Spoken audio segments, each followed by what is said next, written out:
This is the new set of coops my husband's been working on. Are you really shitting in my coop?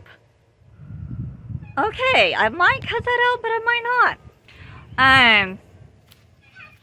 This one is a lot smaller, and when my husband and I talked about it, we're gonna go ahead and make one of these the adolescent cage, and for now, leave these guys in there. I can't believe he did that. Leave these guys in the jail, not the silver, not everybody else. But here's my second coop. I don't know if we got a door over here yet or not. Yep, we do. See? And there, yes, I just figured I'd do a quick walkthrough and show you guys.